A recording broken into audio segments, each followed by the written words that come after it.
Now joining me to discuss issues around the refineries, we have an oil and gas analyst, George Brown. Hello, George. Thank you for joining us on the news. Yeah, good evening. How are you doing today? Good evening, Nigeria. Good evening to you as well. All right, so George, after several postponements, the Port Harcourt Refinery has commenced fuel production. What are your thoughts?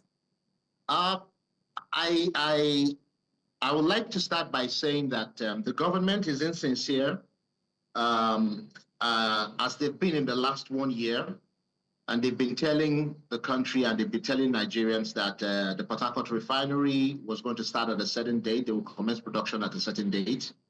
But I can tell you authoritatively that the refinery has not commenced operations. Oh, wow. All right. So please go ahead and give us, the reason why you said so.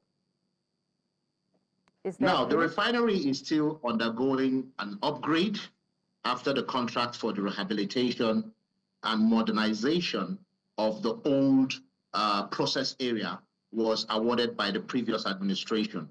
Now, after that was done, more contractors mobilized to site and they started work.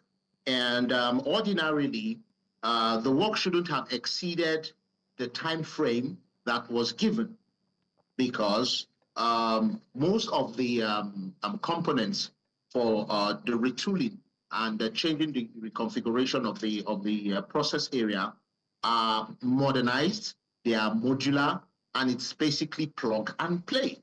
So what the contractors are basically coming to do is just receive this equipment, receive this vessels, and plug them in, do the calibration, do the testing, the pressure testing, and start test running. And after the test running, then you commence minor production while you scale production and you commence the production of receiving output. However, that has not been done. There was a time, if you could recall, if Nigerians could recall, where we were inundated with videos, pictures, videos on all forms of media platforms, including television, where we saw the flare stack flaring gas. Now, that was a fraud by itself. And I'm saying this with every sense of responsibility, that was a fraud in itself, because they got industrial gases, run them through the system, and started flaring these industrial gases. And as the flare stack was emitting those industrial gases, they told Nigerians, that was in August, that the refinery started working. And from August to date, nothing has still happened. So I don't see that refinery start becoming operational very soon. I don't see that happening very soon. Okay, so but why do you think, the government will come out to tell Nigerians that the Port Harcourt Refinery has started production, even when it hasn't? The government, of course, in this case, the NNPC, because the refinery is not actually owned by the NNPC, by the government. The NNPC is holding it in trust for the government. So the NNPCL, as it is, and the Ministry of Finance Incorporated are the owners of the refinery. These refineries are not made or established to operate at optimum capacity. For the past 2 decades, the entire 4 refineries in this country have never worked. In Port Harcourt, there are 2 refineries. They've never worked in the last 2 decades. And they're not going to work until these refineries are privatized. Until they are privatized. These are business concerns. These are businesses. Refining is not an easy business. Refining by itself is not an easy business. However, it is not rocket science. Refining is similar to what Nigeria LNG has been doing for the past 26 years. And Nigeria LNG has been doing that successfully. Nigeria LNG is partially owned by the federal government through the NNPC and other shareholders like ENI, AGIP, Total, and Shell, SPDC.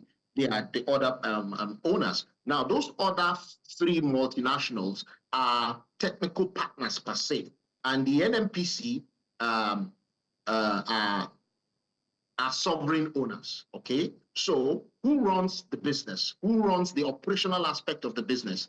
It's the technical partners. And that is why the Nigerian LNG model has been successful largely. So if our refineries must work, one, the refineries should be privatized. Okay, but now, you're saying for they them should to be privatized, it should but not be given to friends and cronies. if you can hear me, PENGASSAN actually seems, you know, to feel a different way.